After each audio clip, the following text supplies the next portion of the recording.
Egypt has some of the world's oldest churches and monasteries, some even older than 1,500 years. In fact, Christianity in Egypt is almost as old as Christianity itself, and the Coptic Christians are still here today. From still using a form of the ancient Egyptian calendar to continuing to use the final stage of the ancient Egyptian language, there's a lot most people don't know about Coptic Christians in Egypt. Do they still speak this ancient language today? And what is the reason behind their wrist tattoos? Let's uncover yet another layer of life here in Egypt. Yalla.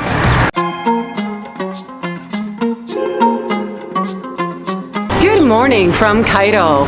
Today I'm going to be telling you a little bit about Coptic Christians in Egypt.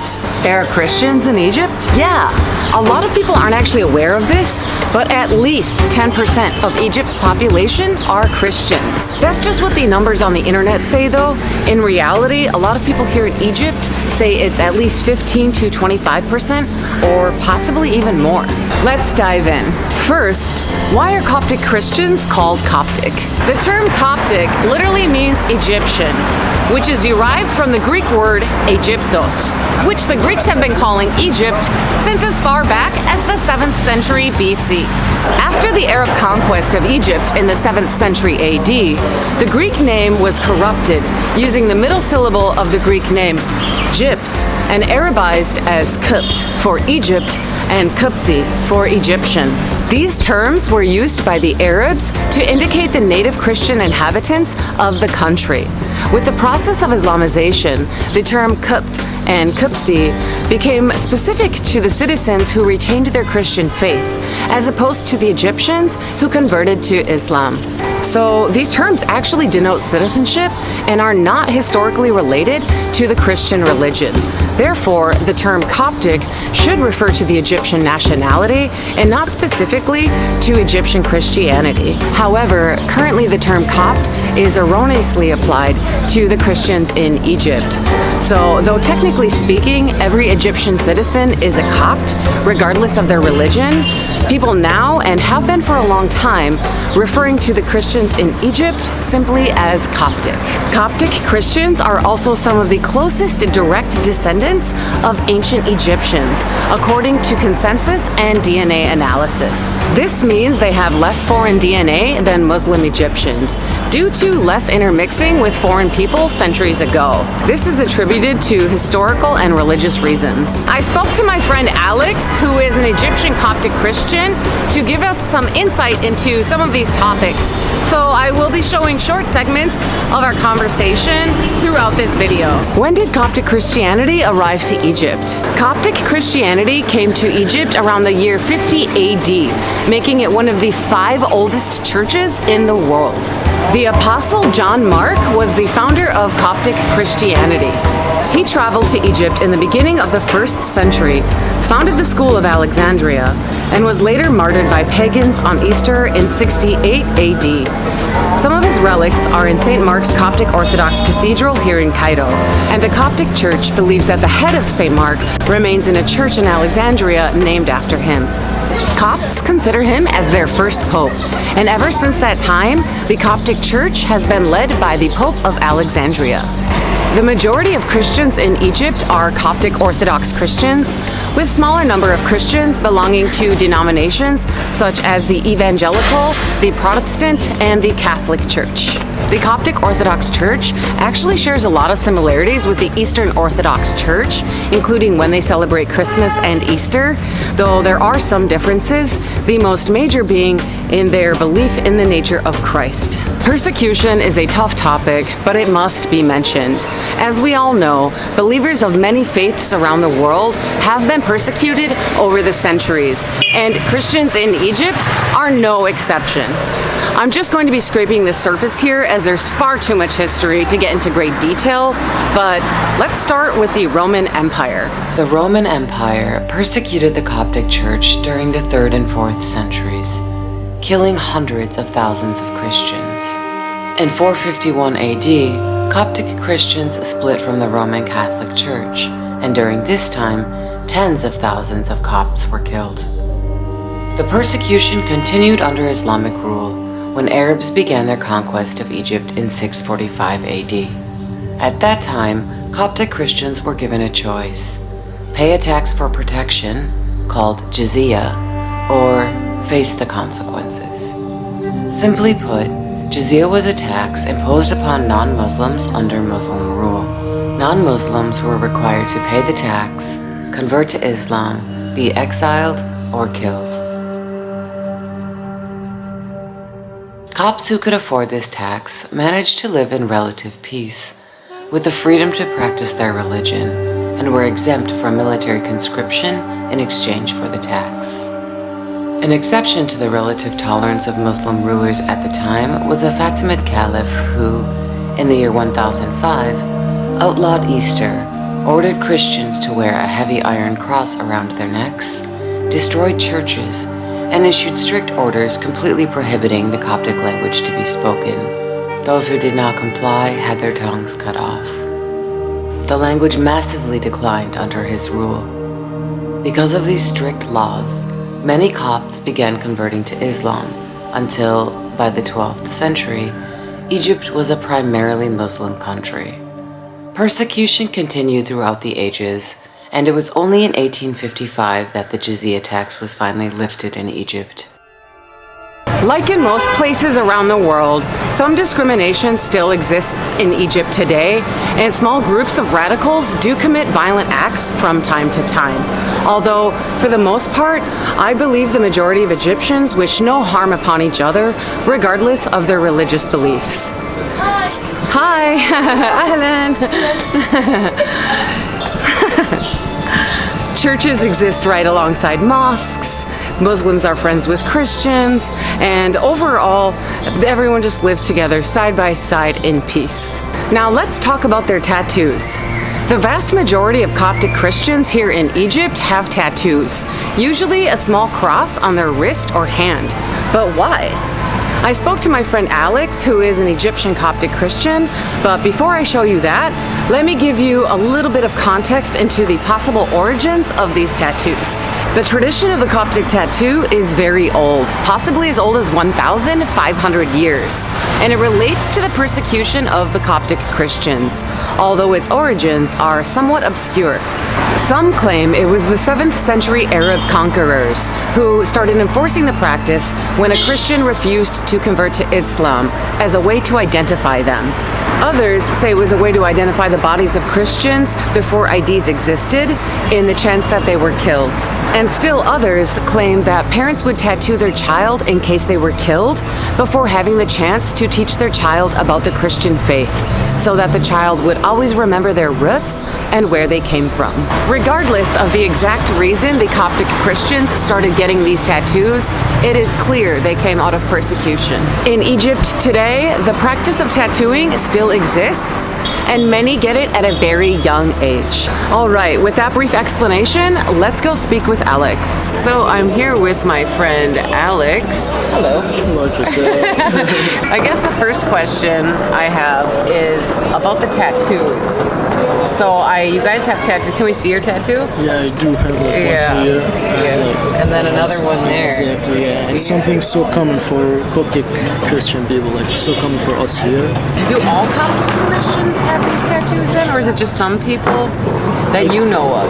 I can't say maybe like 90% of them, if not all of them. When did you get your tattoo? How old were you? Okay, that's a good question. Actually, like my parents, like they taught me when I was like so young, maybe like 10 years old or something like that. And yeah, I missed this one when I was like 10 years old or something, around that age. My Arabic teacher is also Christian, and I asked her when she had her tattoo, she was like middle school or very young, and I was like, wow, that's young, and she told me, well, that's actually not that young, people have it even younger. What's like the youngest age that you've heard? Youngest age would be when like they're like 4 years old. Wow. Even it would be kind of painful, but it's like, yeah, it's fun like for us.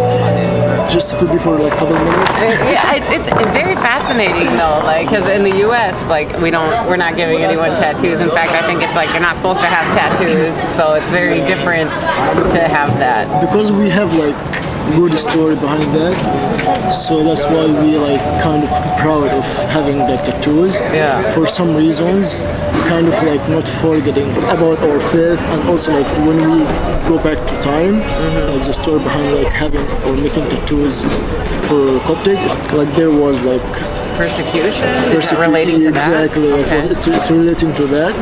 Actually, like it has different stories. Okay. It was like when the age of persecution like was happening for the un-Christian people, like it wasn't like good for them like to be like Christian or something like that. Yeah. Well, there's a lot of history of persecution for a lot. Yeah, it's a lot. Yeah, especially like for Coptic people in Egypt. Yeah. In different like In different ages and different periods. Exactly. Yeah. So the story behind it, if there is something I can tell, like just to be more clear, like in a short time. So there was like the persecution of Christian people for Christian. So if you are Christian, you have like the option to pay taxes. Okay. Otherwise, like you will get like a lot of like hitting or whatever. Yeah, I was reading that. Like you might even be like pay a tax or maybe be murdered. I don't know. Like, from what I was reading. Stuff like that. So, and also like there was some age or like some time, it was for Coptic people like they have to wear kind of like necklace, like a cross necklace. It was like in order for un-Christian people, like they have to do that. It was so heavy, like it's not easy for people like, to wear it. When was this, by the way? What time period? Like 1,000 years ago? Maybe more than, yeah, around like 1,000, maybe like more than 1,000 years ago. Okay. So yeah, this is like kind of like some of the stories about the cross, but now after that, like the tattoo became common for us as something we're proud of, as in which way, something we're not like forget about our like faith. Yeah. And it's not something shameful or like to be shamed. Yeah, you don't need to hide it. Exactly. Like yeah, we're proud to like show we are Christian. Yeah. And we making the cross. If people like easy to recognize that. And also like when like people or kids like kill or like whatever, sometimes it wasn't easy like for the family or the parents to recognize their children about like the stuff, how they like killing them or whatever. So they could recognize them, their children or Christians, just to put them in like some tombs or whatever, or recognize like they have tattoos here. So if it was a pretty brutal death, and to recognize them, identify them. Exactly. Yeah. Wow. Yeah, that's a pretty dark history. Yeah, it has different, like to be honest, it has different stories. Like, but just I'm trying to like talking about different. Yeah, small parts of a bigger picture. Yeah.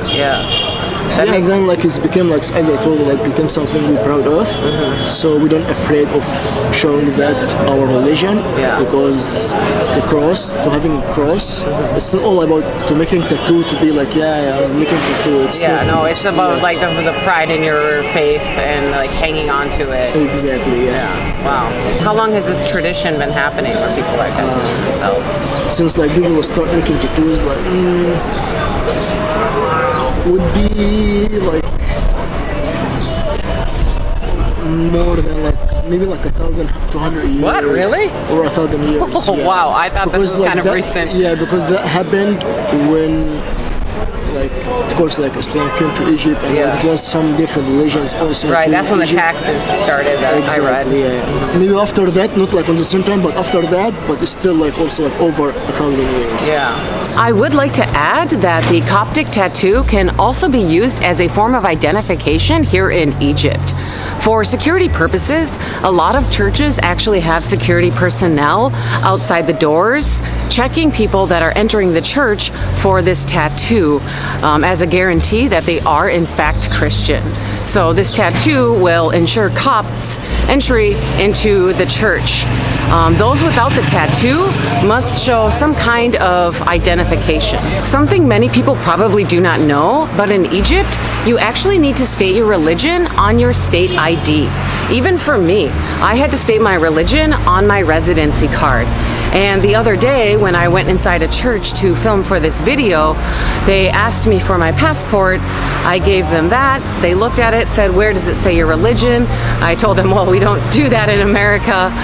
And then I produced my Egyptian residency card, which does state that I am Christian, and then they allowed me in. You might be thinking, well, can't anyone just get a tattoo of a cross on their wrist and then go in? Well, yes, but many tattoo artists here in Egypt actually check the ID of the person getting their tattoo before giving it to them to prevent any potential abuse. In summary, the Coptic cross on their hand or wrist is more than just a tattoo to identify themselves as Christians and remind them of their faith, but it's a symbol of resistance and perseverance, which they wear with pride today. Something that I find fascinating is the Coptic Christian calendar. The Coptic Orthodox Christians still use the ancient Egyptian calendar in modified form to determine the dates of religious holidays and rituals. The Coptic calendar, also known as the Alexandrian calendar, is arguably the oldest calendar still in widespread use today. Month names were named in ancient Egypt to honor ancient gods and festivals, and the month names are very much the same in the Coptic calendar today. Months were named after gods such as Tut in honor of Thoth, the god of the moon, wisdom, knowledge, writing, hieroglyphs, science, magic, art, and judgment. Hathor in honor of the goddess Hathor, a popular and powerful ancient Egyptian deity of many realms. Mother to Horus and Ra, she was the goddess of beauty, love, sensuality, music, dancing, fertility, and maternity. The list of month names in the Coptic calendar and their association to ancient Egypt gods and festivals goes on. In order to ensure the calendar was in sync with the tropical year, a leap year was added in the year 25 BC, which was the last time a modification to the calendar was made. The Coptic calendar has 13 months total, 12 months of 30 days each, and then 1 month at the end of the year with a total of 5 days or 6 days in a leap year. This calendar is still in use all over Egypt today by farmers to keep track of the agricultural growing seasons. Coptic Christians and fasting. So Coptic Christians actually fast for a third of the year or sometimes even longer. I spoke to my friend Alex to learn more. Coptic Christians fasting, because they fast for a large portion of the year. Yeah. Can you just briefly tell me like how long? So we have like 5 or 6 fasts. So we almost fast like a third of the year. Yeah, that is a long time. Long, but it is. What does the fasting involve? Sorry. Like what's, Yeah. is it no food? No food, no water. Really? Fasting, like Wait. fast. Oh, really? Yeah. I thought it was just a strict diet. No. So start fasting from 12 midnight till like 3 or 4 p.m.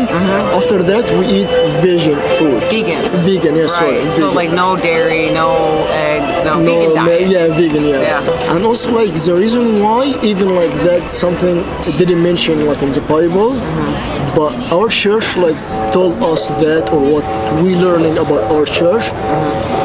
In the fast, we became as the first human God created, which is Adam, who was vegan, like not eating anything of that. Yeah. So we became to be on the first version of like the creation. So like, you're trying to when go God- back to that. Yeah, to be like vegan and focusing more on like the spiritual like stuff, to care about our souls, to try to like to be more close to God. This is actually like the meaning of fast. And now to talk about the Coptic language. The origins of the Coptic language go way back, and it is packed full of history.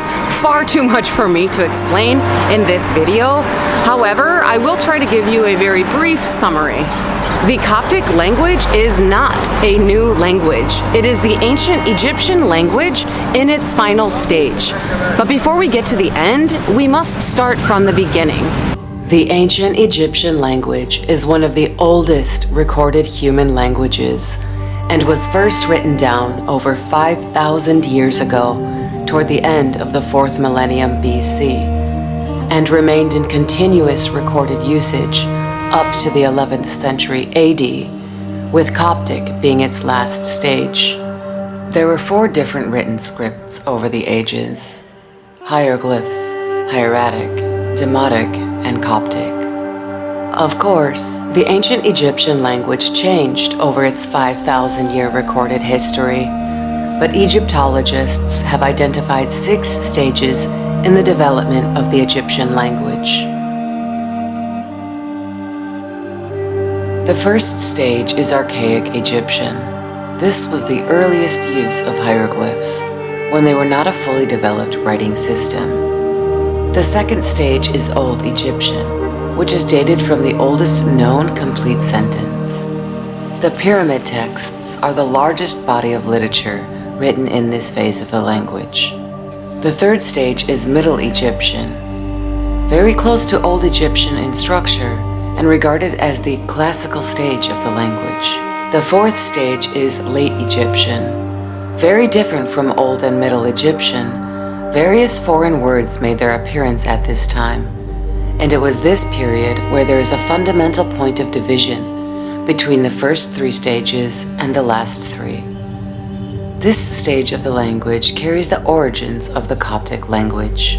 The 5th stage is Demotic, written in books and documents in the script known as Demotic, from the beginning of the late period down to late Roman times. The 6th and final stage of the language is Coptic, as written in the Coptic script, from the 3rd century AD onwards. This is the only stage of the language where the vocalic structure is known, in which distinct dialects are recognized, and it is characterized by the use of vowels. So something that I know about, I mean, it's a very long history, the Coptic language. I obviously, Arabic is spoken now, but the Coptic language is still spoken in church, the liturgy. Yeah, so it's mostly like spoken by the priests when they're doing services, I think. Yeah.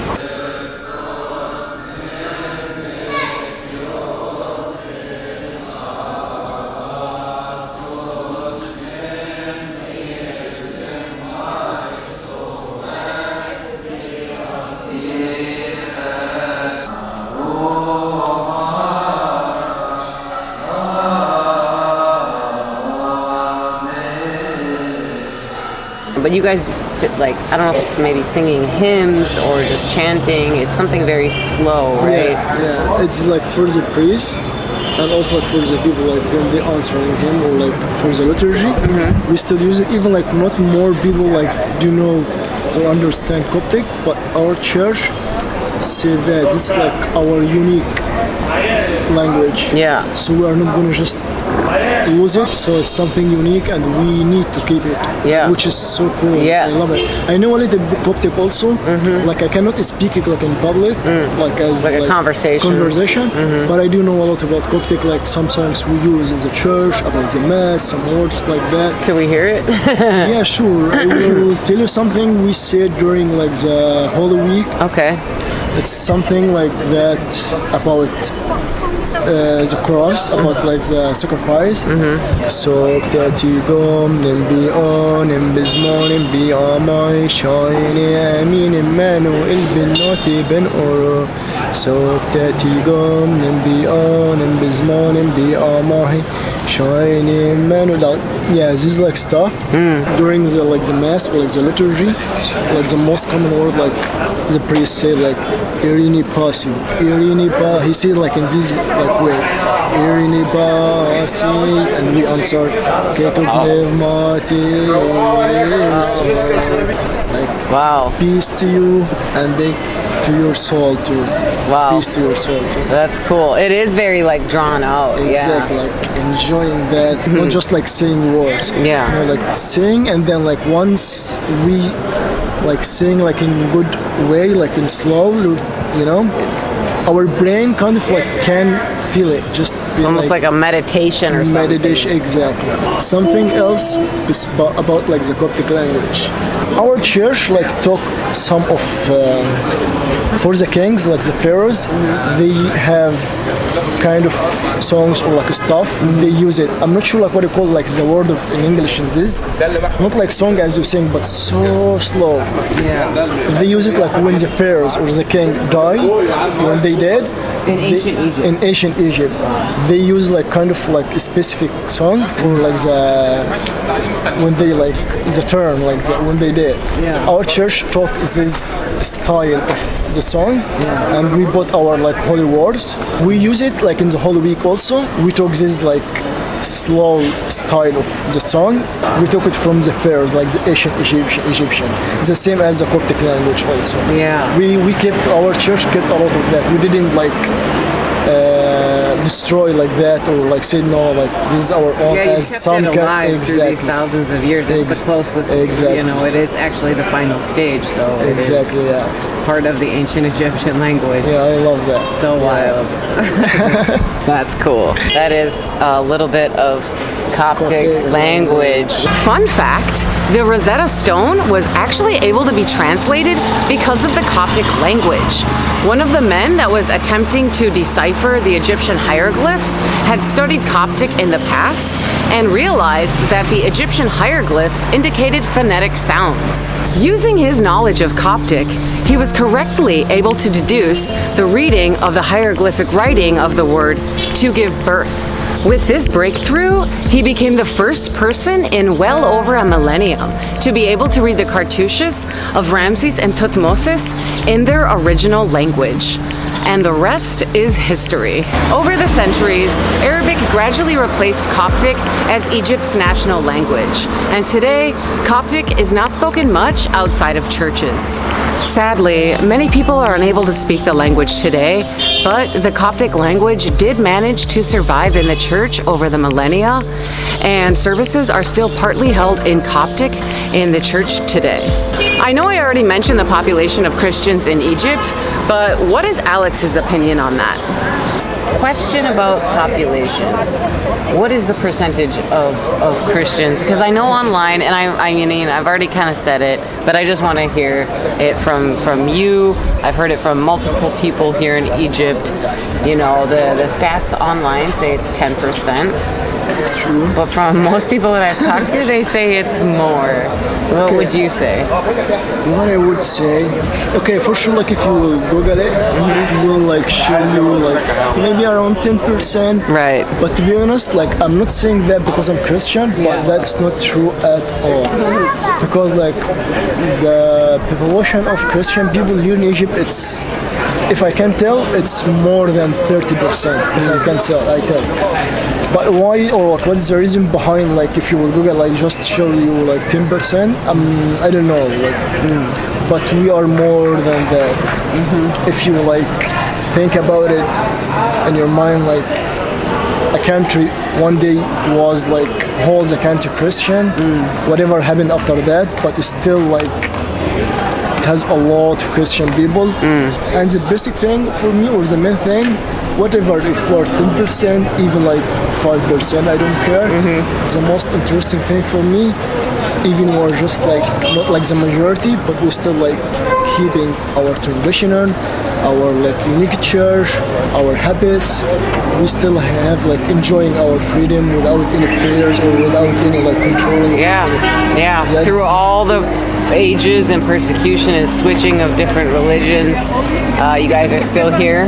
We still have so beautiful like church and monastery, and also something else like maybe some people that don't know. The first monastery has built in all the world. It was Coptic monastery, and the first monk who created like the style life of the monks, he was Saint Antonius or Anton. He was Egyptian. Also like Saint Mark and Saint Antonius monastery. It's located in the Red Sea, like city. Really? Yeah, it's like in nearby like a area called Rosemary. I'm gonna have to go there sometime. It is so beautiful monastery. Yeah. This is like Saint Antonius. Okay. The first monk in all the world and the first monastery in all the world. And also your brother's name. Exactly. Yeah. Once you see like any monk in all the world, make sure like he got that from the Coptic monk, which is like Saint Antonius. Wow, that's wild. Well, thank you so much for giving us this information. Yeah. Something like I would love to talk about it anytime. I'm sure that I will have you help me in the future with this, because the more I research, the more it just seems like so deep and a lot of history. So Yeah, one of the 5 oldest churches in the world. It's like very ancient, goes back to the beginning of Christianity. So, all right, well, yeah, I am sure you'll see him again in future videos. Thank you, Alex. There is so much more that I can say about Coptic Christianity in Egypt, but it is a huge topic with a very long history, so that's going to have to conclude the video for today. Thank you so much for watching. I hope you enjoyed. If you did, give it a big like, and I will catch you on the next one.